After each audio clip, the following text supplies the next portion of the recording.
புஸ்தகம் 12ஆம் அதிகாரம் 7வது வார்த்தை.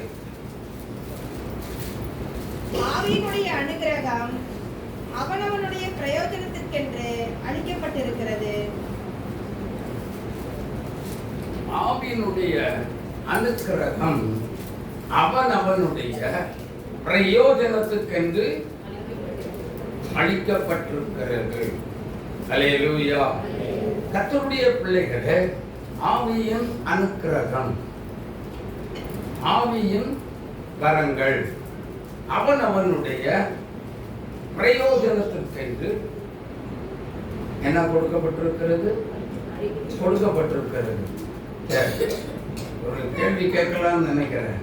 எத்தனை பேர் அந்த ஆவிக்குரிய வரங்களை பெற்றிருக்கிறீர்கள்? 1 கொரிந்தியர் 12ஆம் அதிகாரத்தில் சொல்லி இருக்கிற அந்த 9 வரம் தான் ஆவிக்குரிய வரம் என்று நினைத்து விடக்கூடாது. ஏராளமான வரங்கள் இன்னும் உள்ளே இருக்கிறது. அல்லேலூயா. ஆமா, 1 2 எல்லாம் கிடையாது. முதல்ல நீங்க சாட்சி சொல்றதே அது ஒரு கிருபை. சாட்சியா கர்த்தருக்கு நிற்கிறீங்கல்ல, உங்க சாட்சிய நீங்க ரட்சிக்கப்பட்ட ஒரு சாட்சிய மற்றவர்களுக்கு சொல்லுகிறீங்கல்ல, அதே ஒரு தேவனுடைய கிருபை. அந்த கிருபையே ஒரு வரம், ஒரு கிஃப்ட் தான். கர்த்தர் கொடுத்த ஒரு கிஃப்ட். இல்லைன்னா உன்னால சாட்சி சொல்லவே முடியவே முடியாது. ஆமென். ஆனபடியினால இப்படிப்பட்ட கிருபைகளை தருவது யாருன்னா நம்முடைய ஆண்டவர் தான். ஆமென். ஏன் கொடுக்கிறார்? எதற்காக கொடுக்கிறார்? ஆவிக்குரிய 9 வரங்கள் மட்டும் வரம் நினைச்சுக்கிடாதீங்க. உங்களுடைய சாட்சியை, நீங்க சாட்சியை வாழ்வதே ஒரு வரம் தான். ஆமென். அப்போ உங்களுடைய சாட்சி மற்றவர்களுக்கு எப்படிப்பட்டதாக இருக்க வேண்டும்? ஒரு முன்மாதிரியாய் இருக்க வேண்டும். அல்லேலூயா, அல்லேலூயா. ஆமா, அப்படி இருந்தா ஆவிக்குரிய ஒரு முன்மாதிரி, ரோல் மாடல். உங்க நடை, உங்களுடைய உடை, உங்களுடைய பேச்சு எல்லாமே மற்றவர்களுக்கு பார்க்கிற, வெளியிலிருந்து பார்க்கிற ஜனங்களுக்கு ஒரு முன்மாதிரியாய் காணப்பட வேண்டும். அதைத்தான் கர்த்தர் விரும்புகிறார். ஒரு முன்மாதிரியா வாழுகிறது அதே ஒரு ஆவிக்குரிய ஒரு வரங்கள், ஒரு கருவைதான். கர்த்தர் கொடுத்த ஒரு கிஃப்ட். ஆமென், ஆமென். ஆமா, மற்றவர்களுக்கு முன்மாதிரியாய் வாழ்வது அதெல்லாம் ஒரு கிருபையா, ஒரு வரமா அப்படின்னு நீங்க நினைக்கலாம். அதெல்லாம் கர்த்தர் கொடுத்த கிருபை. அது ஒரு கிஃப்ட் தான். அந்த கிஃப்ட் கர்த்தர் கொடுக்கலன்னு வச்சுக்கோங்க, உங்களை பார்த்து 4 பேர் மனம் திரும்ப மாட்டாங்க. ஆனா நம்மளை பார்த்து நல்லா போட்டா எல்லாத்தையும் பார்த்துட்டு அவங்க மனம் திரும்புறாங்க அப்படின்னு சொல்லி சொன்னா, மனம் திரும்பி ரட்சகரை ஏற்றுக்கொள்ளுகிறாங்க அப்படின்னு சொல்லி சொன்னா, அது தேவன் தந்த ஒரு பரிசு. ஆமென். இந்த பரிசை கொஞ்ச நாள் நம்மளுடைய வாழ்க்கையில ஓட வைப்பான். அதுக்கப்புறம் அதை எப்படியாவது உடைக்கிறதுக்கு யார் முயற்சி செய்வா? பிசாசு கண்டிப்பாக கட்டாயமாக உடைப்பதற்கு முயற்சி எடுப்பான். அதுல சில சோதனைகள் வரும், சில போராட்டங்கள் வரும், சில பிரச்சனைகள் வரும், சில நிந்தை வரைக்கும், அவமானங்கள் வரைக்கும் வரும். ஆமென். ஆனா அந்த நிந்தையில வாங்கி கட்டிட்டு தோத்திரம் தோத்திரம் தோத்திரம் தோத்திரம் சொல்லி போனீங்கன்னா, தோத்திரம் தோத்திரம் சொல்லி போனீங்கன்னா நீங்க ஜெயிச்சிட்டீங்க அப்படின்னு சொல்லி அர்த்தம். ஆமென். ஆனா அழுதுட்டு புலம்பிட்டு வீட்டுக்குள்ள போய், நான் என்ன சங்கீதக்காரன் சொன்ன மாதிரி, நான் என் கட்டில ஈரமாக்கினேன்னு சொல்லி போய் கட்டில போய் படுத்து கிடந்த அழுதீங்கன்னு சொல்லி சொன்னா நீங்க கீழே போயிட்டீங்கன்னு அர்த்தம். அந்த ரோல் மாடல் அதுக்கப்புறம் கிடைக்கிறது, அந்த சாட்சியுள்ள ஒரு வாழ்க்கைக்குள்ள வருகிறது ஒரு அரிதான ஒரு காரியம். ஏன் தெரியுமா? அடி மேல் அடி கொடுத்தாச்சுன்னா மறுபடியும் என்ன செய்வான்? பிசாசானவன் மறுபடியும் அதே ஸ்டேஜுக்குள்ள உங்களை கொண்டு வந்து விடுவதற்கு அந்த சாட்சியாய் வாழக்கூடிய ஒரு சிச்சுவேஷனுக்குள்ள கொண்டு வருவதற்கு நம்ம ரொம்ப முயற்சி பண்ணுவோம். அவன் விடவே மாட்டான், நம்மளை இழுத்து பிடிப்போம். ரொம்ப கவனமாக இருந்து சாட்சியுள்ள ஒரு வாழ்க்கை ரொம்ப ரொம்ப முக்கியம். கர்த்தர் கொடுத்த ஒரு முக்கியமான வரங்கள்ல அதுவும் ஒன்று. ஆமென், ஆமென். இது என்னன்னா, இப்ப சாட்சியாய் வாழுகிறது என்ன ஒரு வரம் அப்படின்னா, நல்லா புரிஞ்சுக்கோங்க. சாத்தானின் ராஜ்யத்தை அழிக்கக்கூடிய ஒரு உன்னதமான சக்தி வாய்ந்த ஒரு ஆயுதம். ஆமென். அதனால நம்மளை சாட்சியாய் வாழ விட்டவே மாட்டான். ரோல் மாடலா இருக்க விட்டவே மாட்டான். எப்ப பார்த்தாலும் நம்ம மேல கண்ணே வச்சுக்கிட்டு இவனை எப்படா கமுத்துறது, நம்ம யோசனை பண்ணி பிளான் பண்ணி என்ன செய்வான்? பிளான் பண்ணி அவன் நம்மளை எப்பவாவது தட்டுறதுக்கு தான் பார்ப்பான். Price the Lord, price the lord. ஆமா, எங்களுக்கு விபத்தாச்சுது, அதை சோர்ந்து போகவே இல்லையே. என்ன பண்ணணும்? இங்க வந்து உட்கார்ந்து இருக்கிற அங்கேயும் என்ன செய்யறோம்? பக்கத்துல இருந்து தூங்குறோம். Praise the lord. ஆமா, நைட் ஆனா என்ன பண்றோம்? ஃபுல்லா பிரேயர்ல உட்காரு. அப்பதான் நிறைய கிருபைகளை கர்த்தர் தந்தார். ஆமென், அல்லேலூயா. ஏன் தெரியுமா? எல்லாரும் கொரட்டை விட்டு தூங்கினாலும் நான் தூங்குறது இல்ல. நல்லா ஜெபம் பண்ணு, படுத்துக்கிட்டே எந்திரிச்சு உட்கார சான்ஸ் இல்ல. படுத்து கிடந்தே ஜெபம் பண்ணு, நல்லா துதி, நல்லா ஸ்தோத்திரம், ஆவியிலே களி கூர்ந்து ஒரு ஜெபிக்கிற ஒரு மகிமை நிறைந்த ஒரு ஜெபம். அல்லேலூயா, அல்லேலூயா. ஆமா, ஏன்னா நமக்கு வந்து தேவனுடைய கிருபை நமக்குள்ள இருந்தாலே வந்த ஊழியக்காரங்க எல்லாம் உங்களுக்கு பை சான்ஸ் பாஸ்டர் அப்படிம்பாங்க. என்ன சான்ஸ்? ஜெபிக்கிறதுக்கு சூப்பரான சான்ஸ். இது நாள் வரைக்கும் ஓடுனீங்க, இப்போ உங்களை ஜெபிக்க கர்த்தர் என்ன பண்ணியிருக்காரு? 3 மாதம் உங்களுக்கு டைம் கொடுத்திருக்கிறார். நல்ல பயங்கர மாறுங்க, அக்னியா மாறிடுங்க. அதுதான் தேவனுடைய திட்டமும் கூட. ஆமென். அப்போ ஒரு ஊழியக்காரன் மாறுகிறது மட்டுமல்ல, ஒரு திருச்சபை போதகர் அக்னியாய் மாறுகிறது மட்டுமல்ல, கேட்கிற விசுவாசிகளும் இப்படியே கேட்டுக்கொண்டே இருக்கவே கூடாது. நீங்களும் ஊழியர்களாய் எழும்ப வேண்டும். ஹல்லேலூயா, ஹல்லேலூயா. ஊழியர்கள் நைத்தான சொன்னாங்க. என்ன சொன்னாங்க? நீங்க எல்லாரும் ஊழியக்காரங்க தான் சொன்னாங்களா இல்லையா? எல்லாரும் கேட்டீங்கல்ல? சொல்லுங்க. ஆமென். அப்ப நீங்க எல்லாம் ஊழியம் செய்யறதுக்கு அதுக்கு சில டிபார்ட்மெண்டல் எல்லாம் உள்ள இருந்தது, அப்படிதானே? ஆமா. தேவன் நிறைய ஊழியங்களை அப்போஸ்தலர் 6ஆம் அதிகாரத்துல நீங்க படிச்சு பாத்தீங்கன்னா, பிலிப்பு, ஸ்தேவான், இந்த மாதிரி ஒரு டீம் ஒன்று இருந்தது. அந்த டீம் எல்லாம் சமையலுக்கு என்று ஒதுக்குனாங்க. ஆமென். சமையலுக்கு ஒதுக்குனா வெறும் சமையலே அவங்க பார்த்துக்கிட்டு இருக்கல, அவங்க ஆவியில இங்க கதன்னு சாப்பாடு கொதிச்சுது அப்படின்னா அங்க ஆவியில நிரம்பி பொங்கி வழிஞ்சு கொண்டே இருப்பாங்க. ஆமென், ஆமென். பெண்கள் அப்படி இருக்கீங்களா? இருக்கணும், எழுப்பணும் நீங்க. அதுதான் ஊழியம். பிலிப்புவை கொண்டு கர்த்தர் விசேஷித்த காரியங்களை கர்த்தர் செய்தாரா? செய்தார். ஸ்தேவானை கொண்டு கர்த்தர் செய்தார். ஏன் நம்மை கொண்டு செய்ய மாட்டார்? யோசித்து பாருங்க. நம்மையும் கொண்டு கர்த்தர் நிச்சயம் செய்ய வல்லவர். அப்போ உங்க அடுப்பன், அதனால தான் சொல்லப்பா, நீங்க அடுப்பின் அடியில் கிடந்தாலும் நீங்க சாதாரண ஆள் இல்ல. நீங்க சாதாரண ஆள் இல்ல. அப்ப எப்படிப்பட்டவங்க நீங்க? நீங்க அடுப்பின் அடியில் கிடந்தாலும் புறா சிறகுகளை போலவும்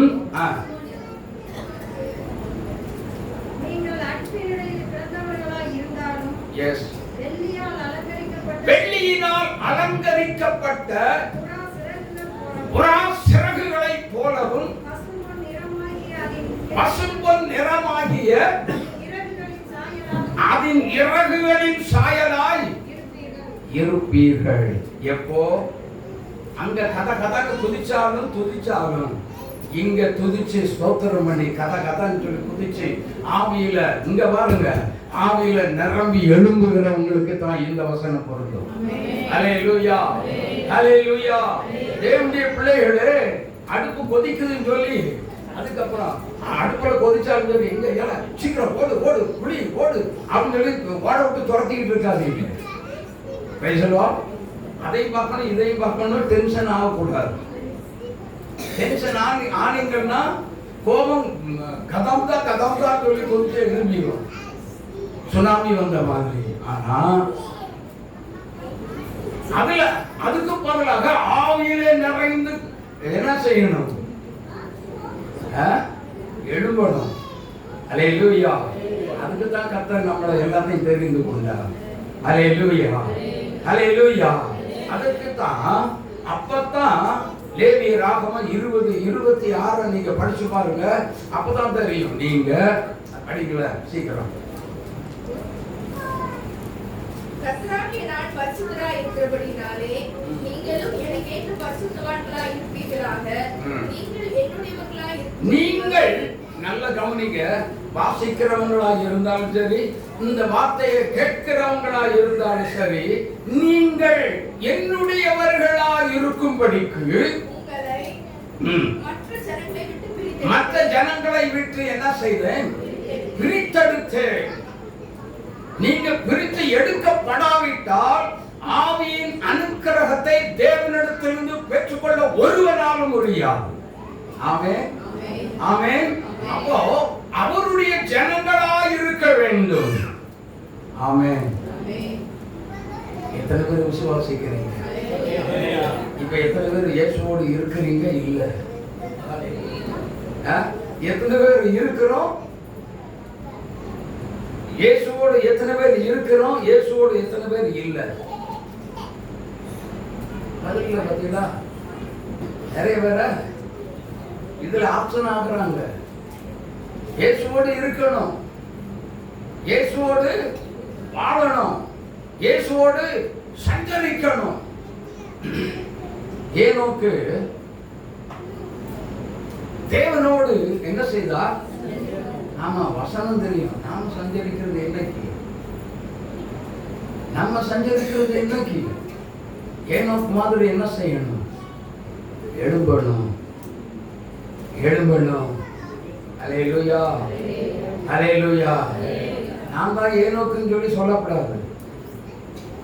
ஆமென். அந்த காலத்து ஆபிரகாமின் காலத்தினுடைய ஏனோக்கு மாதிரி என்ன செய்யணும்? கர்த்தருக்காக வைராக்கியமா எழும்பணும். அப்ப தேவனோடு சஞ்சரிக்கிறவங்க எல்லாம் எப்படி இருந்திருப்பாங்க? கொஞ்சம் அப்படியே மைண்ட்ல போட்டு கொஞ்சம் யோசித்து பாருங்க. அப்படின்னா எப்பவுமே என்ன செய்வாங்க?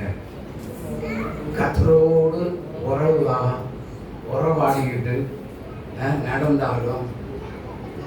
நடந்தாலும் எங்க போனாலும் எதையாவது ஒண்ணு செய்தாலும் அவங்க எங்க இருக்கிறாங்க அப்படின்னா இயேசு அவங்களுக்குள்ள இருக்கிறார், அவங்க இயேசுக்குள்ள இருக்கிறாங்க.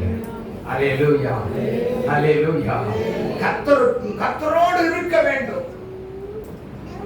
கர்த்தரோடு இருந்தா மட்டும்தான் நம்ம இந்த 1 கொரிந்தியர் 12:7 சொல்லப்பட்டபடி அந்த ஆவியின் அனுக்கிரகம் அவனுடைய பிரயோஜனத்துக்கு என்ன செய்யப்படும்? கொடுக்கப்படும். அல்லேலூயா, அல்லேலூயா. அந்த ஆவியின் வரத்தை சிலருக்கு கொடுத்தா நான் யாரும் இல்ல, தகுதி இல்லைன்னு சொல்லி உதாசீனம் பண்ணுகிற கிறிஸ்தவங்க நிறைய பேர். இதற்கெல்லாம் நான் என்ன இல்லை? சொல்லுங்களேன், ஏமா சொல்லுங்களேன், ஐயா சொல்லுங்களேன். நான் தகுதி இல்லை அப்படின்னு சொல்லி ஓரம் கட்டி என்ன செய்யக்கூடாது? ஒதுங்கி ஓடக்கூடாது. ஆமென்.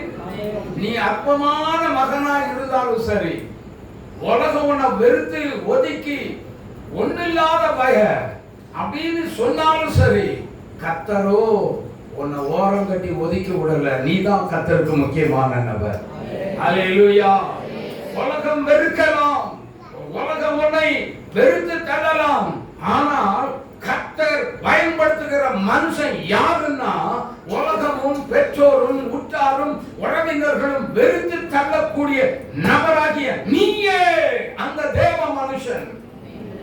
ஆமென், ஆமென். அடுத்த நிமிஷம் எல்லாராலும் ஒதுக்கப்படலாம், வெறுக்கப்படலாம். கர்த்தர் அப்படியே நேசித்து என்ன செய்தார்? மார்போடு அணைத்துக் கொண்டு நான் பயன்படுத்துகிறேன் மகனே அல்லது மகளை சொல்லுவான். ஆமென். விசேஷித்த கிருபையை கொடுப்பார். இந்த மாதிரி ஜனங்களுக்கு ஆயிரக்கணக்கான லட்சக்கணக்கான மக்களுக்கு முன்பதாக நின்று போதிக்கக்கூடிய ஒரு அதிகாரத்தை கொடுத்து, என்ன போதி, என்னை பற்றி சொல் அப்படின்னு சொல்லுவார். சொன்னதுக்கு அப்புறம் பாருங்க, அந்த கூட்டத்துக்குள்ள நம்மளை வெறுத்தவங்க உள்ள உட்கார்ந்துட்டு இருப்பாங்க. என்னடா இவருக்கு எப்படி இந்த ஞானம் வந்தது? ஹல்லேலூயா, ஹல்லேலூயா. எப்படி இவனுக்கு இந்த ஞானம் வந்தது? யார் கொடுத்தது? அதுதான் பரலோகத்தின் தேவன். ஹல்லேலூயா. எனக்கு சுத்தமா சொல்றேன், உலக பிரகாரம் அந்த படிப்பு கொஞ்சம் மேல் மட்டல ஏறவே ஒரு நாள் ஏறினது இல்லை. ஆனா இந்த பைபிள் எப்படி உள்ள ஏறிச்சுன்னு எனக்கு புரியல. எனக்கு புரிஞ்சதெல்லாம், எனக்கு தெரிஞ்சதும் புரிஞ்சதும் ஒன்னே ஒண்ணுதான், அது இயேசு மாத்திரம். வேற எதுவும் எனக்கு தெரியவே தெரியாது. வேதத்தை படிப்பேன், அவ்வளவுதான். நல்லா புரிஞ்சுக்கோங்க. வேதத்தை படிக்கிறேன்னு சொல்லி பைபிளுக்குள்ள என்ன வச்சிருப்பேன்னு கதை புஸ்தகம் வச்சிருப்பேன் எங்க வீட்டுல. நான் அப்படி இருந்தவன் தான். ஹல்லேலூயா. எத்தனை பேர் அப்படி எல்லாம் இருக்கிறீங்க? வேண்டாம், ஒதுக்கிடுங்க, வேண்டாம், அதெல்லாம் தூக்கி தூர போட்டுட்டு இப்ப அப்படி இல்லை. கர்த்தருடைய வார்த்தை, கர்த்தருடைய வசனம், நாம் அந்த வசனத்துக்குள்ள இருக்கணும். அந்த வசனம் நமக்குள்ள இருக்கணும். அப்பதான் நாம் கர்த்தரோடு தேவனோடு சஞ்சரிக்க முடியும். ஹல்லேலூயா, ஹல்லேலூயா. எனக்கு அன்பான தேவனுடைய பிள்ளைகளே, அப்பதான் அதே ஒரு கிருபை. தேவனோடு சஞ்சரிக்கிறதே ஒரு மகா பெரிய கிருபை, உன்னதமான ஒரு அனுபவம். ஆனா நம்முடைய வாழ்க்கையில நாம் விரல் நீட்டி குற்றப்படுத்தி ஒருத்தர் குறை சொல்லுகிற அளவுக்கு நம்முடைய லைஃப் இருக்கவே கூடாது. 1 தெசலோனிக்கேயர் 5:23 நீங்க படிச்சு பாருங்க, தெரியும்.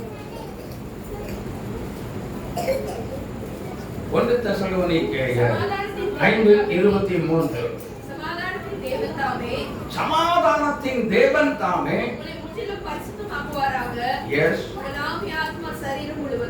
உங்கள் ஆவி ஆத்துமா சரீரம், மூன்று இருக்கு.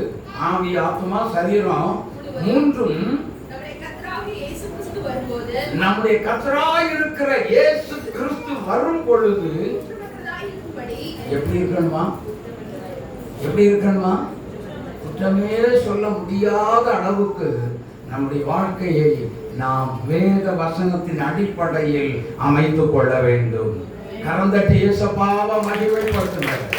அப்பதான் இந்த கிருபை வரங்களை அந்த ஆவியானவர் கொடுப்பார். ஆமென். வேதத்துக்குள்ள நாம இருக்கணும், அந்த வசனத்துக்கும் வசனம் நமக்குள்ள இருக்கும். Price the Lord, price the Lord.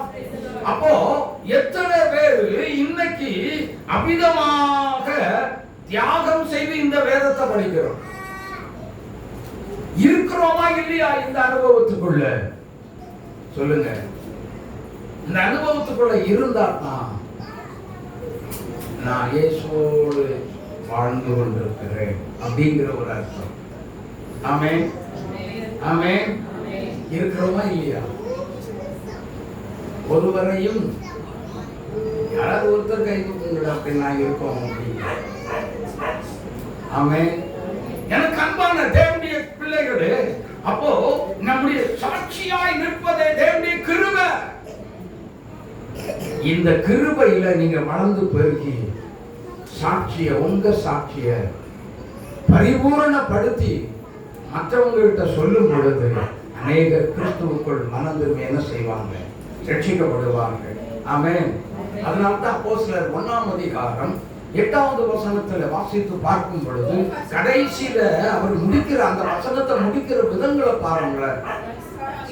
பரிசுத்த ஆவி உங்களிடத்தில் வரும் பொழுது முதல்ல பலன் அடைகிறோம்.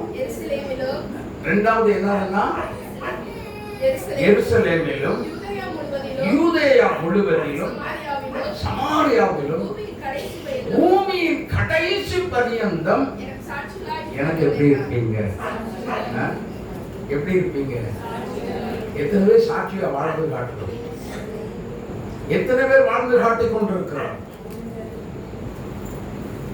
சாட்சி என்பது தேவனால் ஏற்படுத்தப்பட்ட ஒன்று. ஆமென். அந்த சாட்சி இருக்கிறதா?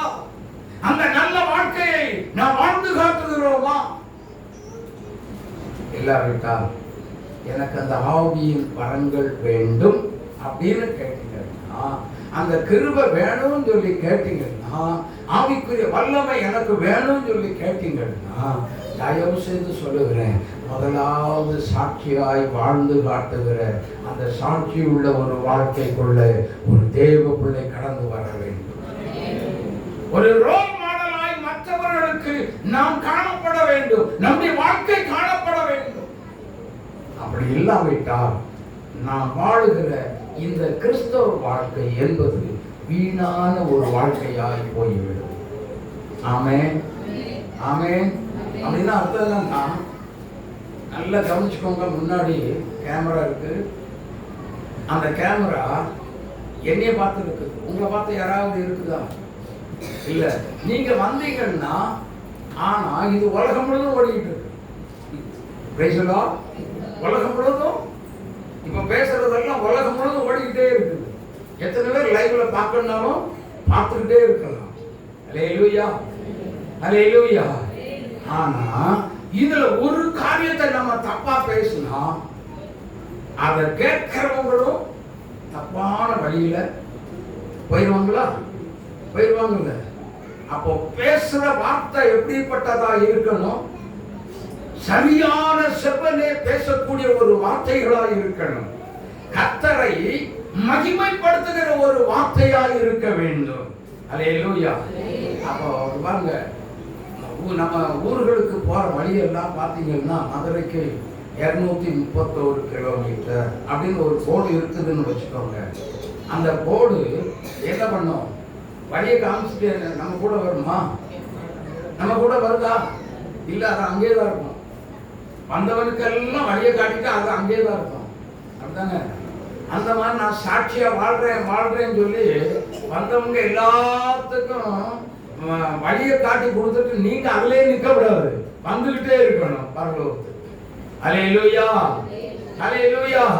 அப்படின்னா அந்த கிருபைகளை, அந்த வல்லமையை, அந்த வரங்களை நாம் ஒவ்வொரு நாளும் ஒவ்வொரு நிமிஷமும் தேவனோடு ஆளுகிற பிள்ளைகளாக இருந்து கர்த்தரோடு நெருங்கிய உறவை வளர்த்துக் கொள்ளுகிறவங்களுக்கு மட்டும்தான் அந்த கிருபை கிடைக்கும்.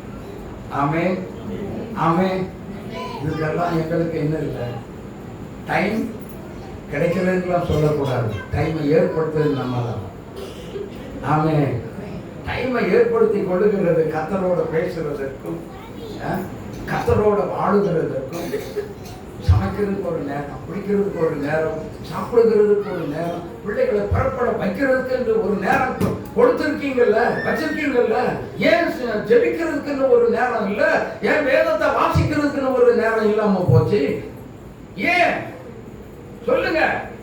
வேலைக்கு போகிறதுக்குன்னு ஒரு நேரம் வச்சிருக்கிறோம், அதுக்கெல்லாம் நேரம் இருக்குது. ஆனா கர்த்தரை தேடுகிறதற்கோ இப்ப பேசுங்க, நோ டைம். வாயில சொல்லவே கூடாது. அல்லேலூயா, அல்லேலூயா. இதற்காகவே தேவன் பிரித்தெடுத்த தேவன் அல்ல. அல்லேலூயா, அல்லேலூயா. மத்தேயு எழுதின சுவிசேஷம் 22ஆம் அதிகாரம் 37வது வார்த்தையை வாசித்து பாருங்க. இயேசு அவனை நோக்கி, உன் தேவனாகிய கர்த்தரிடத்தில் உன் முழு இருதயத்தோடும் உன் முழு ஆத்மாவோடும் உன் முழு மனதோடும் அன்பு கூறுவாயாக. பாத்தீங்களா? இது என்னது? இது என்னது? சிஎஸ்ஐ சபையில அந்த 10 கற்பனை சொல்லாம இந்த ஒண்ணை மட்டும் சொல்வாங்க. ஏற்பாடு, நீ உன்னிடத்தில் அன்பு கூறுவது போல என்ன செய்யணுமா? பிறனிடத்திலும். ஆமா. ஆனா நம்ம என்ன செய்வோம்? பாட்டு மட்டும் என்ன செய்வோம்?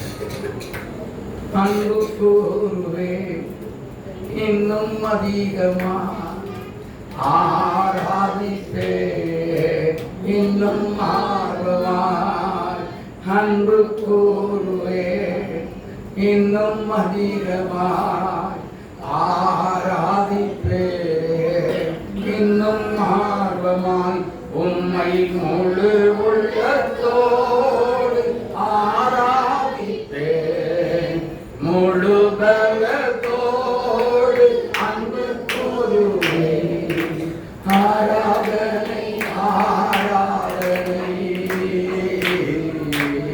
ஆராதனை ஆராதனை ஆராதனை ஆராதனை ஆராதனை ஆராதனை. என்ன பண்ணோம்? அன்பு யார்கிட்ட கூறுனீங்க? எத்தனை பேர்கிட்ட நம்ம அன்பா இருந்து நம்முடைய சாட்சியை காட்டிட்டோம்? சொல்லுங்க. எத்தனை பேர் இந்த அன்புனால மனம் திரும்பினாங்க? நம்முடைய அன்பை பார்த்து நம்முடைய அன்பு வளர்ந்துதல் எத்தனை பேருக்கு போய் சேர்ந்துச்சு, ரீச் ஆச்சுது? சொல்லுங்க. அன்பை வெளிப்படுத்தணுமா? நம்மை வேதம் என்ன சொல்லுது? உங்களை பகைக்கிறவர்களை என்ன செய்யுங்க? பகைக்காதீங்க. அவங்கள மேல என்ன செய்யுங்க? அன்பு கூறுங்க. அதுதான் பிரதானமான கர்த்தருடைய கட்டளை. அப்ப இந்த கட்டளை மீறுகிறது என்னது? அங்க கட்டளை மீறுகிறது பாவம். அப்போ தேவனுடைய அன்பை ஒவ்வொரு நாளும் தேவனுடைய கட்டளையை நிறைவேற்றி வந்து கொண்டே இருக்க வேண்டிய கடமை என்மேல் இருக்கிறது. ஆமென். இதை நம்ம என்ன செய்யறது இல்ல, உருப்படியா இதை கோட்டை விடுறோம். எங்க இருந்து சாட்சியா வாழ்கிறது? எங்கிருந்து சாட்சியாய் வாழுகிறது? எப்படி ரோல் மாடலாக இருக்க முடியும்? முடியாது. முடியுமா? 3 நேரம் என் பேரை சொல்லி யாராவது ஒருத்தர் கூப்பிட்டாங்கன்னு வைங்க, அதாவது என் பேரை சொல்லி கூப்பிட்டு அவங்க வாட்டுக்கு அவங்க வேலை செய்யறாங்கன்னு வைங்க, 3வது நேரத்தை விட்டுட்டு 4வது நேரம் கூப்பிடும்போது என்ன நடக்கும்? சொல்லுங்க, என்ன நடக்கும்? சாட்சி போச்சேம்மா, சாட்சி எல்லாம் போயிச்ச. உன் பேரை சொல்லி உன்னை கூப்பிடத்தானமா செய்தாங்க. உனக்கு ஏமா இப்படி கோபம் வருது? அது என்ன காரணம்? என்னைக்காவது சிந்திச்சு பார்க்கலாம், யோசித்து பாருங்க. அல்லேலூயா, அல்லேலூயா. எங்கிருந்து எடுப்புதல நம்ம பார்க்கிறது? சொல்லுங்க, எங்கிருந்து? இப்ப சொல்ற எழுப்புதல் எங்கிருந்து பார்க்கிறது? கடைசி காலமாச்ச, இயேசுநாதர் வரக்கூடிய ஒரு காலமாச்ச. எங்கிருந்து அந்த தேவன் கொடுக்கக்கூடிய அந்த ஆவிக்குரிய கிருபை வரங்களை எப்போ பெற்றுக்கொள்றது? இப்படி இருந்தா எப்படி? பாட்டு மட்டும் எப்படி பாடிடுவோம்? அன்பே பிரதானம் சகோதரன். பாட்டுக்கெல்லாம் சும்மா சூப்பரா பாடிடுவோம். அன்பே பிரதானம் சகோதர. சகோதரனை எத்தனை கடிச்சு துப்பி அவன் வீட்டு வாசல் ஏறாத போடான்னு சொல்லி துரத்துனவங்க எத்தனை பேர் இருக்கிறோம்? யோசித்து பாருங்க, எங்கிருந்து நான் சாட்சியாய் வாழ்ந்து காட்டுவது? கற்பனை மீறுகிறது. அந்த பாவத்துல தாயா இன்னும் ஒழுங்கு கிடக்கிறான் கிறிஸ்தவன். அந்த பாவத்துல தான் இன்னும் விழுந்து கிடக்கிறான். அதை மீறி வெளியே வந்த பாடு இல்லை. கிறிஸ்தவன் முதல்ல என்ன செய்யணும்? மனம் திரும்பி ரட்சிக்கப்படணும். மனம் திரும்பி ரட்சிக்கப்பட்டு சாட்சியா யார் யார் எழும்புகிறீர்களோ, ரட்சிக்கப்பட்ட உடனே என்ன செய்யக்கூடாது? டமுக்கு டுமுக்குன்னு ஓடக்கூடாது. ஓடாம என்ன செய்யணும்? அதையில தான் பார்த்தோம். பவுல் ரட்சிக்கப்பட்டாரு, என்ன பண்ணாரு? கலாத்தியர் 1ஆம் அதிகாரம் 15 இருந்து 18 உள்ள வசனம் வரைக்கும் வாசித்து பாருங்க. பவுல் அதைத்தானே செய்தாரு. எங்க போய் தங்கினார்? சவுதி அரேபியாவில் போய் தங்கினார். ஹலோ, எதுக்கு? அதுக்கப்புறம் தான் அவர் என்ன பண்ணாரு? சாட்சியா இருந்தா அவரை கொண்டு விசேஷித்த அந்த வசனத்தை படிங்க. என்ன படிங்க?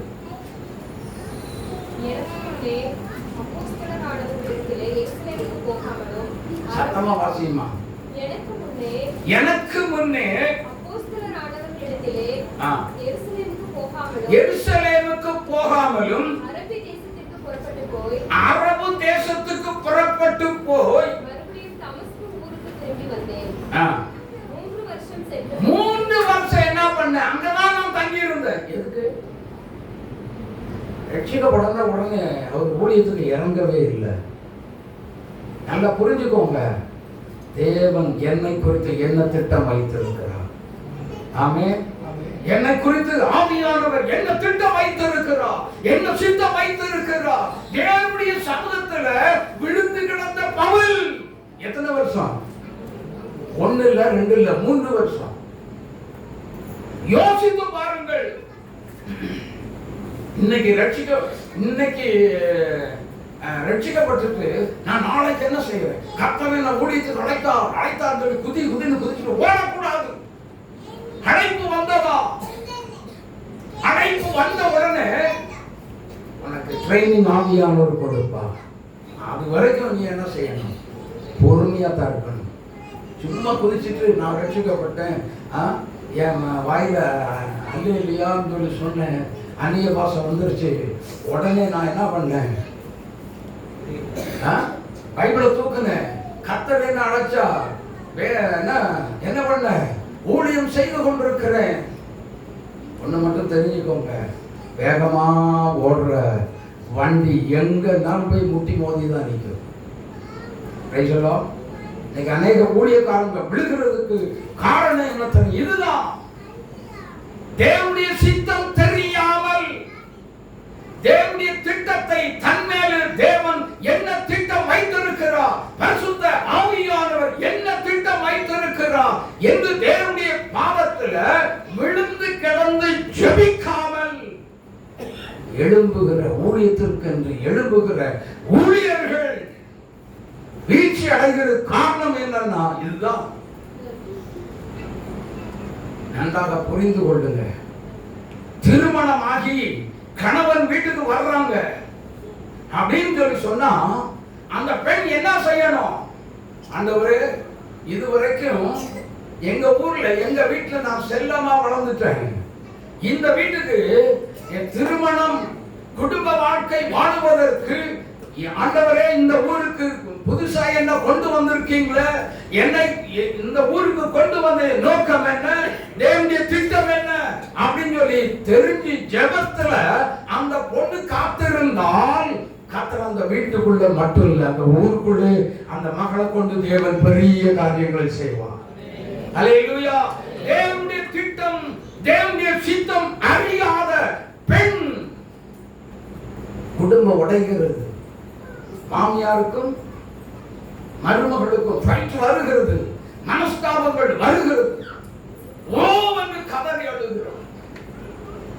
நாங்க எனக்கு தெரிஞ்ச ஒரு ஃபேமிலியில கோயம்புத்தூருக்குள்ளதான்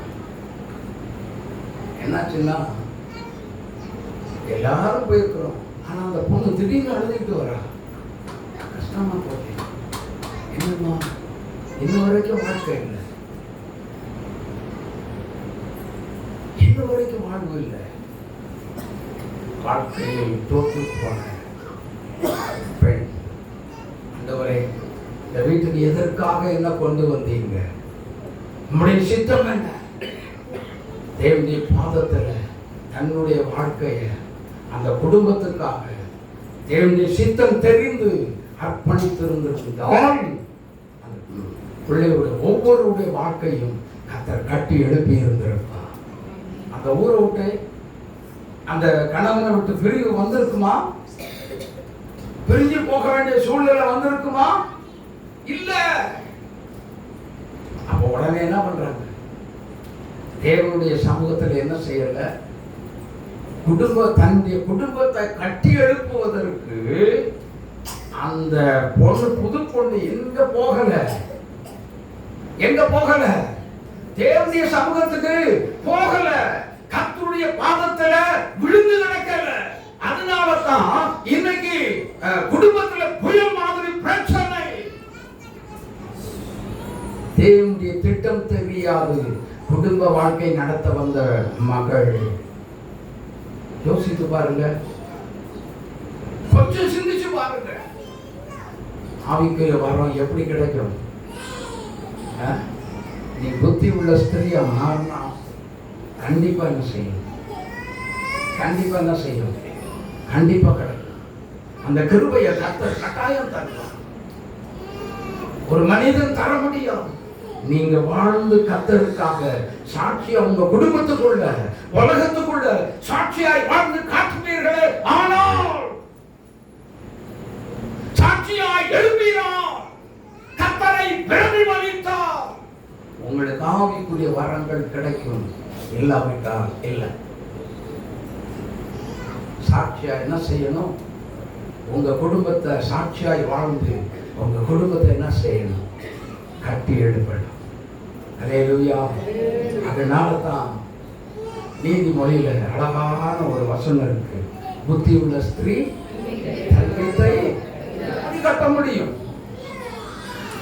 கட்டுறேன்னு சொல்லி அஸ்திபாரம் தோண்டி 4 கல்லை உள்ள போட்டு சிமெண்ட கரைச்சி உள்ள ஊற்றி அதுக்கப்புறம் அதுக்கு மேல பெல்ட்டை போட்டு அதுக்கப்புறம் செங்கல் வச்சு அடுக்கி நான் வீட்டை கட்டுறேன் அப்படியா? இன்னும் அதுவல்ல. வீட்டுக்குள்ள பிரச்சனை போராட்டம் வரும் பொழுதெல்லாம் புத்தி உள்ள ஒரு ஸ்திரீயா நடந்துக்கிறது தான் நீ குணசாலியான ஸ்திரீ. ஆமே. உன் குடும்பத்தை கட்டி எழுப்புகிற குணசாலியான ஸ்திரீ நீதான். மாறாக நான் வாழ்ந்த வாழ்க்கை என்ன? நான் ராஜபோகமாய் வாழ்ந்தேன். இந்த வீட்டுக்குள்ள நான் இப்படி கிடந்து கஷ்டப்படுகிறேன். வார்த்தையே பேசக்கூடாது. வார்த்தையே ஒரு தேவ பிள்ளை, ஒரு கிறிஸ்தவ பிள்ளையினுடைய வாழ்க்கையில, நல்ல குடும்ப ஸ்திரீனுடைய வாழ்க்கையில வாழ வந்த ஒரு பெண்ணுக்கு இந்த மாதிரி வார்த்தையை வரவே விடக்கூடாது. ஆமே.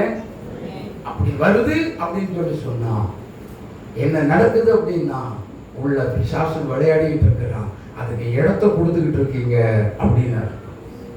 ஆமே. ஆமென். என்றைக்கு திரும்புவது?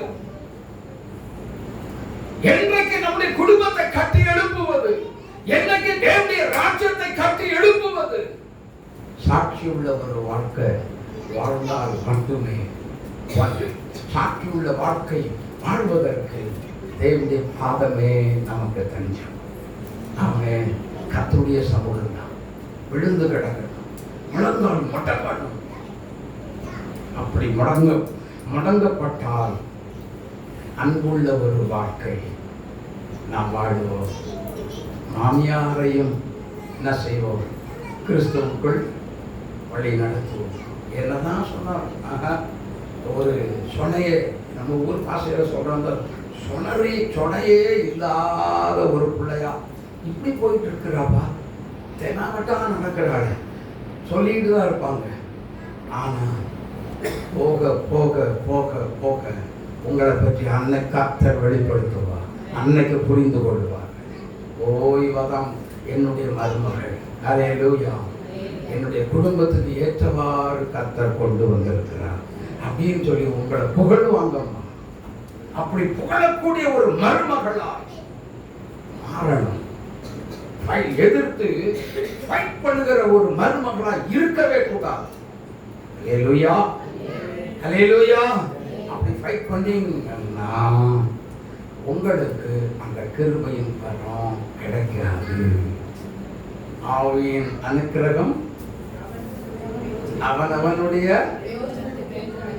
நாமளே பிரயோஜனம் இல்லாதவர்களா மாறும்போது, நம்முடைய வாழ்க்கையே மாற்றும் பொழுது எப்படி பிரயோஜனம் உள்ளது நமக்கு கிடைக்கும்? சொல்லுங்க, எப்படி கிடைக்கும்? கிடைக்கிறது அரிதான ஒரு காரியம். ஆனா நல்லா புரிஞ்சுக்கோங்க. அடுத்த கேள்வி என்னன்னா, இப்படிப்பட்டவர்கள், நல்ல கவனிங்கப்பா, இப்படிப்பட்டவர்கள் தேசத்தின் எழுப்புதலுக்காக நான் உபவாசித்து ஜெபிக்கிறேன் என்று சொல்லி உபவாசித்து ஜெபித்தா என்ன நடக்கும்? அந்த ஜெபம் கேட்கப்படும் நினைக்கிறீங்களா? ஒரு போதும் கிடைக்காது, பதில் வரும் அப்படின்னு எதிர்பார்க்காதீங்க. ஆமென், ஆமென். என கண்பான தேவனுடைய பிள்ளைகளே, கர்த்தரோடு இருந்தார், அவர் உங்களோடு இருப்பார். ஆமென், ஆமென். கர்த்தரோடு இருக்க ஆயத்தமா அவருடைய அன்பை வெளிப்படுத்துங்க இந்த உலகத்துக்கு. அப்போ நாம் சாட்சியாய் வாழ்ந்து அநேகரை கிறிஸ்துவனை நம் மூலம் வழி நடத்த முடியும். ஆமென், அல்லேலூயா, அல்லேலூயா. எனக்கு அன்பான 1 தெசலோனிக்கேயர் 3:13, 1 தெசலோனிக்கேயர் 3ஆம் அதிகாரம் 13வது வார்த்தை. நம்முடைய கர்த்தராகிய இயேசு கிறிஸ்து நமது பரிசுத்தவான்கள் அனைவரோடும் கூட வரும்போது நீங்கள் நம்முடைய பிதாவாகிய தேவனுக்கு முன்பாக பிழையற்ற பரிசுத்தம் உள்ளவர்களாய் இருக்கும்படி உங்கள் இருதயங்களை, நம்ம இருதயம் என்ன பண்ணணும்? எப்படி இருக்கணுமா?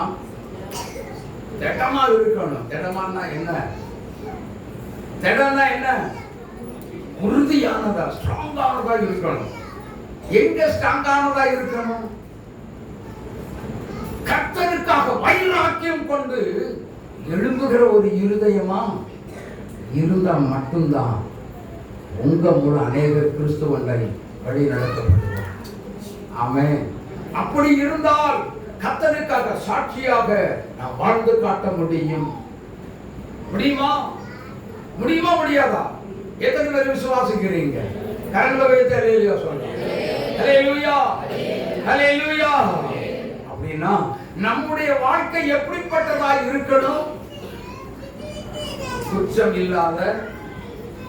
குற்றம் இல்லாத ஒரு வாழ்க்கை.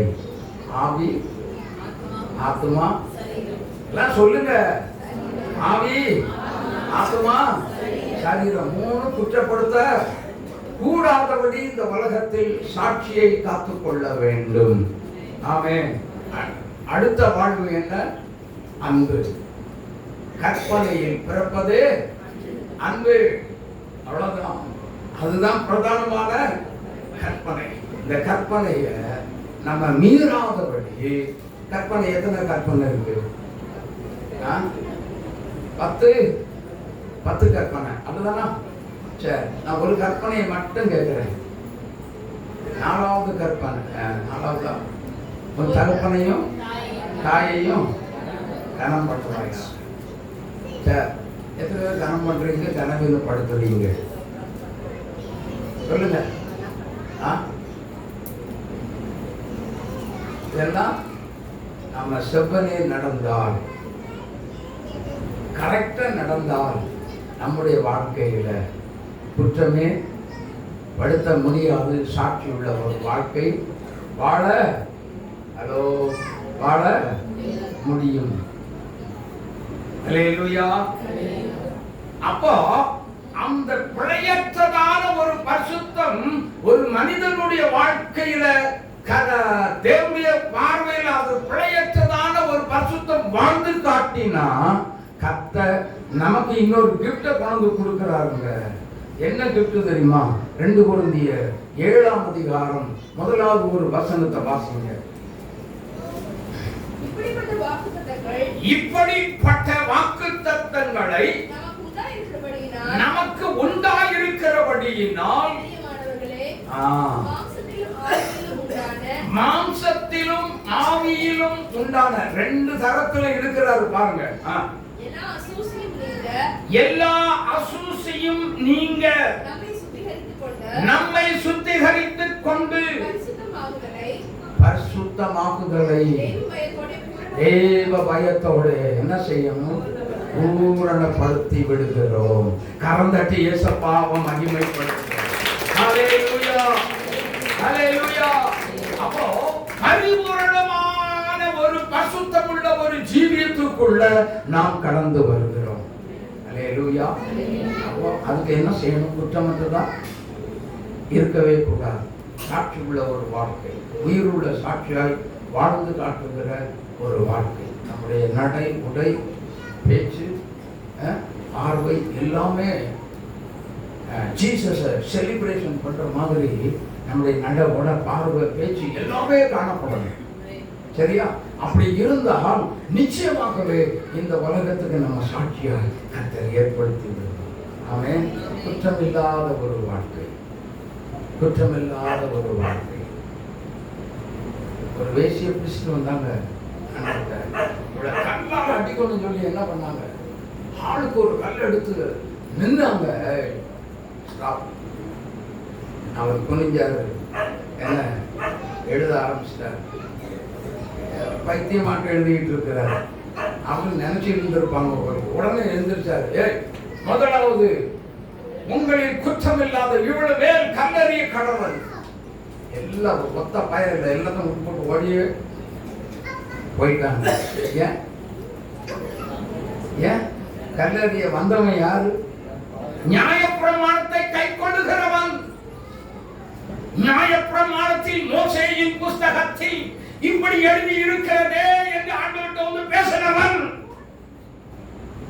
ஆனா அவன் நியாயப்பிரமாணத்தை தான் கற்றுக்கொண்டு இருந்தானே தவிர நியாயப்பிரமாணத்தை என்ன எழுதி இருக்கிறது அப்படிங்கிறது அறியாமல் இருந்தவன். தெரியல.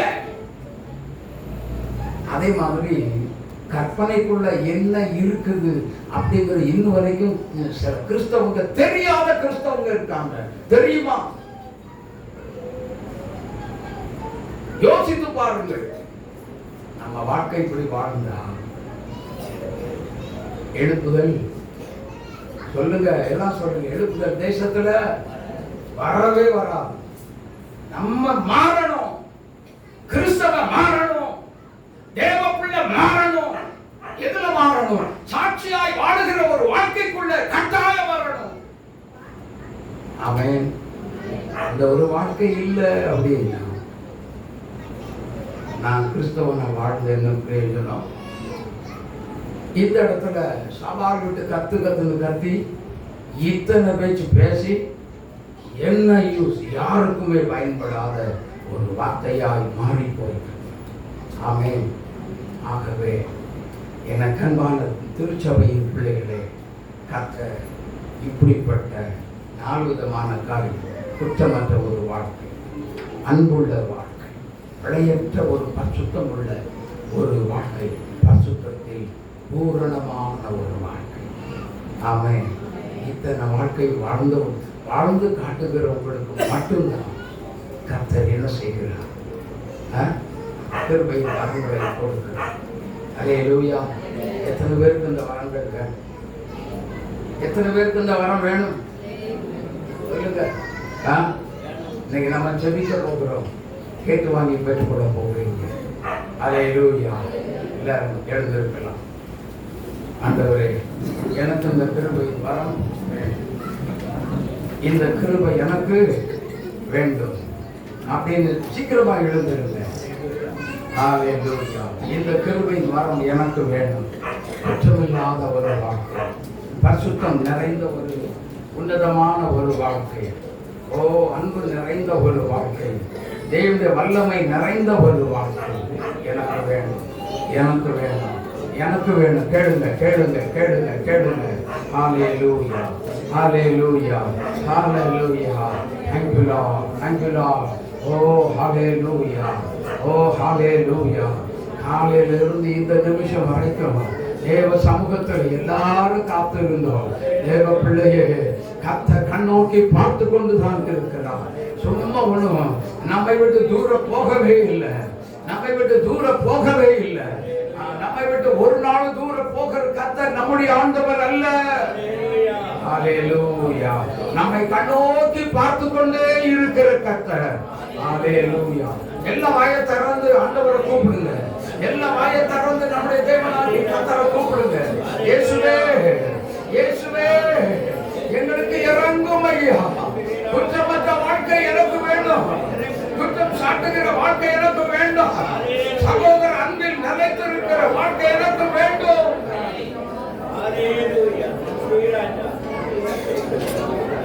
எல்லா வாயை திறந்து ஜெபம் பண்ணுங்க. ஜெபிங்க ஜெபிங்க ஜெபிங்க. எனக்கு இந்த கிருபையை கொடுங்க, எனக்கு இந்த கிருபை வேண்டும் ஆண்டவரே. ஓ இந்த வல்லமை வேணும் தகப்பனே. தெய்வீக சுகமளிக்கிற வல்லமை வேணும் ஐயா. தீர்க்க தரிசனம் வர வேணும். ஓ அற்புதங்களை செய்கிற வல்லமை வேணும். சுவிசேஷகனாய் எழும்பக்கூடிய, சுவிசேஷம் சொல்லக்கூடிய ஒரு வல்லமை எனக்குள்ள வேணும் அப்படின்னு சொல்லி கேட்கிறீங்களா? கேட்கிற எவனும் பெற்றுக்கொள்கிறான், கேட்கிற எவனும் பெற்றுக்கொள்கிறான், கேட்கிற யாவரும் பெற்றுக்கொள்வீர்கள். வாய்களை திறந்து ஆண்டவருக்கு கேளுங்க. முதலாவது நம்மை சரி செய்து கொண்டு நம்முடைய குடும்பத்தில் எப்படி இருக்கிறோம், ஆவிக்குரிய வாழ்க்கையில எப்படி இருக்கிறோம், என்ன செய்து கொண்டிருக்கிறோம், நாம் சாட்சியாய் வாழ்ந்திருக்கிறோமா என்று உங்களையே ஆராய்ந்து பாருங்க. உங்களையே நாம் ஆராய்ந்து பார்க்கலாம். எல்லாம் வாயை திறக்காம இருக்காதீங்கம்மா. வாயில வந்து ஆண்டவரே நிறைய பேருடைய உள்ளத்துல பேசி இருக்கிறான், அந்த நிறைய பேருடைய உள்ளத்துல பேசி இருக்கிறான். உன் குடும்பத்துல ஒன்ன வச்சுதாம்மா பிரச்சனை, உன் குடும்பத்துல ஒன்ன வச்சுதாம்மா பிரச்சனை, ஒன்ன வச்சுதான் போராட்டம். நீ சாந்த குணமுள்ளவனாயிரு. உன் அமைதியில் உள்ள ஆவியை நீ தேவன் வெளிப்படுத்தும்படி ஜெபி, உன்னை அர்ப்பணி. ஹல்லேலூயா ஹல்லேலூயா ஹல்லேலூயா. வாழ்க்கையில தங்களை அர்ப்பணிக்க அர்ப்பணிக்க ஒப்பு கொடுத்து ஜெபம் பண்ணுங்க, ஒப்பு கொடுத்து ஜெபிங்க ஜெபிங்க ஜெபிங்க. இயேசுவே நான் சாட்சியுள்ள வாழ்க்கைய குடும்பத்துக்குள்ள வாழ முடியல, சாட்சியாய் நிற்க எனக்கு உதவி செய்யுங்க, எனக்கு உதவி செய்யுங்க. ஜெபிங்க. உங்களை விட்டு கொடுங்க சகோதரி சகோதரிமார்கள், விட்டு கொடுக்கணும், விட்டு கொடுக்கணும். ஹல்லேலூயா ஹல்லேலூயா. தன்னைத்தான் எந்த மனிதன் சோதித்தறிய கடவன் என்று வேதம் சொல்லுகிறது. ஹல்லேலூயா ஹல்லேலூயா ஹல்லேலூயா. நான் மாமியார திருப்பி பேசுகிற எத்தனை மருமகள் இங்கே இருக்கிறீர்கள், வேண்டாம், கீழ்ப்படிய வேண்டும். கீழ்ப்படி மகளே, இன்றைக்கு கீழ்ப்படுகிறேன் என்று சொல். ஆண்டவர்கிட்ட ஒப்புரவாகி கொள். அதனால தான் வியாதி மேல் வியாதி, பலவீனத்தின் மேல் பலவீனம், ஓ பிரச்சனை மேல் பிரச்சனை. மாமியார் வணக்கு முன்னாடி ஒண்ணுமே சொல்லக்கூடாதுன்னு சொல்லி அமைதியா போயிட்டு இருக்கிறாங்க பாத்தியா? அதனால நீ உன் மாமியார ஒரு மாதிரி ஒரு சைஸா பார்க்க ஆரம்பிச்சிட்டியா? மனம் திரும்பு, நீ மனம் திரும்ப என்று கர்த்தர் சொல்லுகிறார். ஹல்லேலூயா ஹல்லேலூயா ஹல்லேலூயா. எல்லா வாய்களை திறந்து ஆண்டவர்கிட்ட சொல்லுங்க. இயேசுவே இயேசுவே என் குடும்பத்துல ஒரு பெரிய சமாதானம் உண்டாகட்டும். ஹல்லேலூயா. எல்லாம் ஒப்பு கொடுங்க, ஒப்பு கொடுங்க, ஒப்பு கொடுங்க, ஒப்பு கொடுத்து ஜெபம் பண்ணுங்க, ஒப்பு கொடுத்து ஜெபம் பண்ணுங்க.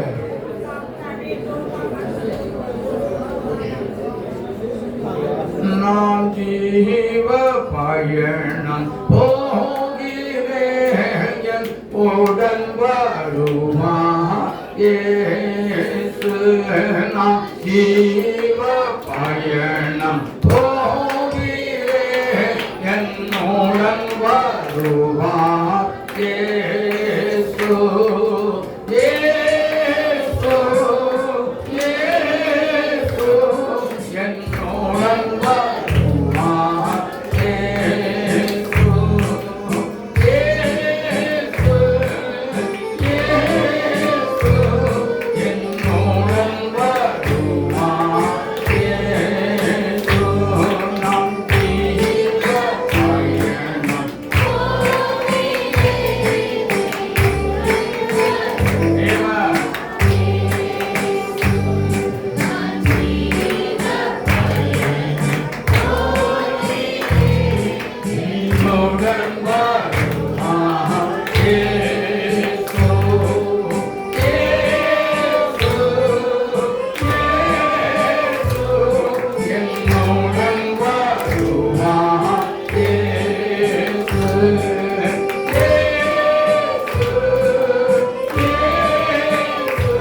ஹalleluya. எல்லாம் ஆயத்திருந்த ஆண்டவரே, நான் ஒரு அன்புள்ள ஒரு வாழ்க்கை வாழ இந்த வாழ்க்கை பயணத்தில் இயேசுவே உன்னோடு வாழ, உன்னோடு நெருங்கி ஒரு வருவாழ ஏனோக்கை போல சஞ்சரிக்கிற தெய்வ பிள்ளையா, என்னை நீர் அபிஷேகம் பண்ணும் ஐயா, என்னை நீர் அபிஷேகம் பண்ணும் என்று வாய்களை திறந்து கேளுங்க, கேளுங்க, கேளுங்க, கேளுங்க. கேட்கிற எவனும் பெற்றுக் கொள்கிறான், கேட்கிற ஒவ்வொருவரும் பெற்றுக் கொள்வீர்கள். ஹalleluya, ஹalleluya. வாய்களை திறந்து கேளுங்க. அநேகருக்குள்ளே இந்த கூட்டத்துக்குள்ள பரிசுத்த ஆவியானவருடைய மகிமையை நான் பார்த்து கொண்டே இருக்கிறேன், இறங்கி வந்து கொண்டே இருக்கிறது. கர்த்தருடைய மகிமை, கர்த்தருடைய மகிமை இறங்கி வந்து கொண்டே இருக்கிறது. கர்த்தருடைய தேவனுடைய வல்லமை இப்பொழுது ஒவ்வொருவர் மீதும் இறங்கும்படி காத்திருக்கிறது. விடுதலையின் வல்லமை, அது விடுதலையின் வல்லமை, அது ஒரு அபிஷேக வல்லமை. இப்பொழுது பெற்றுக்கொள்ளுங்க, இப்பொழுது பெற்றுக்கொள்ளுங்க. இறங்கி வருகிறது. Receive the fire of the Holy Spirit. Come upon everyone, come upon everyone. Fill everyone now. நிரப்புனாதா, நிரப்புமையா, நிரப்புமையா, நிரப்பு தகப்பனே, நிரப்புங்க இயேசு ராஜா, நிரப்புங்க தகப்பனே. வல்லமையோடு இறங்கி வந்து விட்டதுக்காக கரங்களை தட்டிதப்பனுடைய நாமத்தை நாம் மகிமைப்படுவோம்.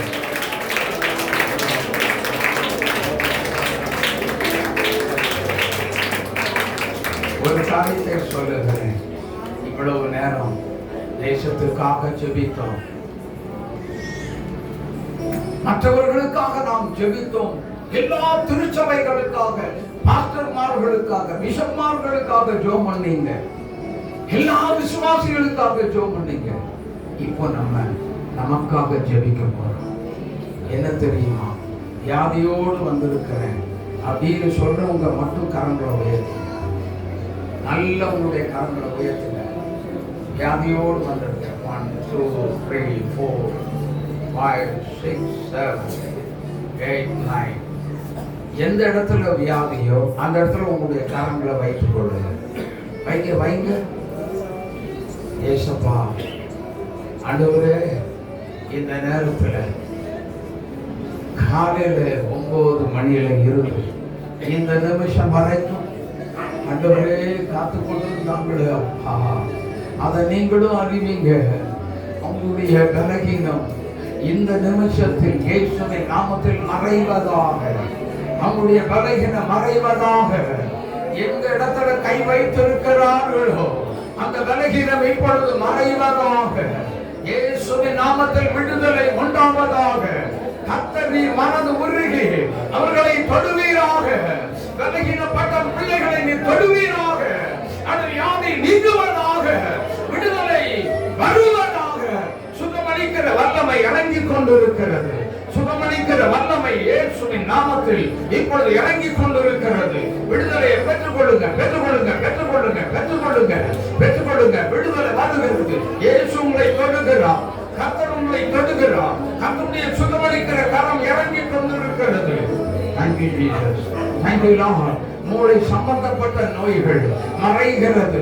வெளியே வா என்று உனக்கு கட்டளை கொடுக்கிறேன். நரம்பு சம்பந்தப்பட்ட நோய்கள் இயேசு கிறிஸ்துவின் நாமத்தில் வெளியேறும்படி கட்டளை கொடுக்கிறேன்.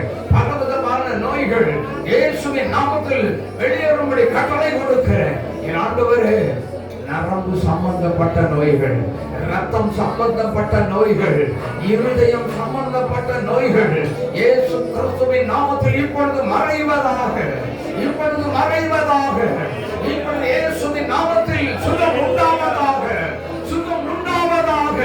விடுதலை வருவதாக, விடுதலை உண்டாவதாக. சுகமளிக்கிற வல்லமை இறங்கி வருகிறது அல்லவா? பிரச்சனை போன்ற பிரச்சனையோடு வந்திருக்கிற பிள்ளைகள் கேன்சர் வியாதியோடு வந்திருக்கலாம், எலும்பு பிரச்சனையோடு வந்திருக்கலாம். இயேசுவின் வல்லமை உங்களை தொடுகிறது, உங்களை குணமாக்குகிறார். கர்த்தருடைய வல்லமை இறங்கி வருகிறது, தேவனுடைய வல்லமை இறங்கி வருகிறது. அநேகர் சரீரத்தில் தேவனுடைய காயப்பட்ட கரம் தொற்றிருக்கிறது, சுகம் வந்திருக்கிறது.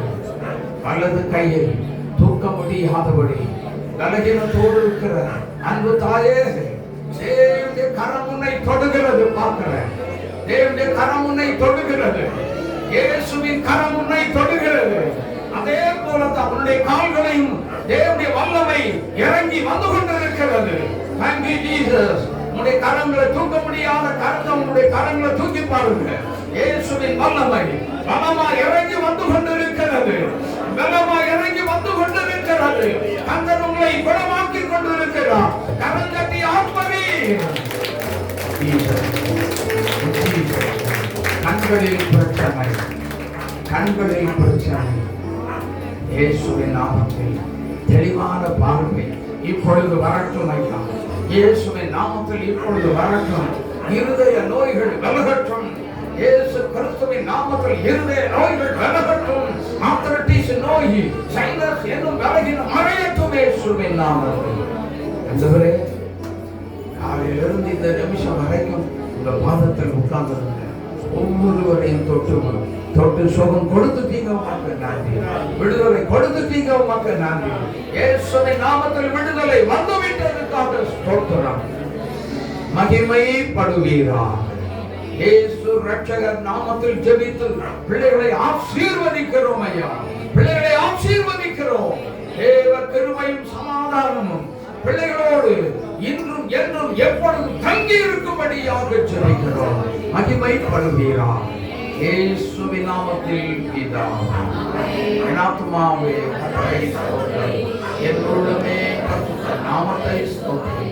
என் ஆத்துமாவே கர்த்தரை ஸ்தோத்திரி. அவர் செய்கிற சகல உபகாரங்களையும் மறவாதே. ஆமென், ஆமென். நம்முடைய கர்த்தராகிய இருக்கிற இயேசு கிறிஸ்துவின் கிருபையும் பிதாவாகிய தேவனுடைய அன்பும் பரிசுத்த ஆவியானவருடைய ஐக்கியம் சகல ஆசீர்வாதமும் நம் அனைவரோடு கூட போதைக்கும் இருப்பதாக.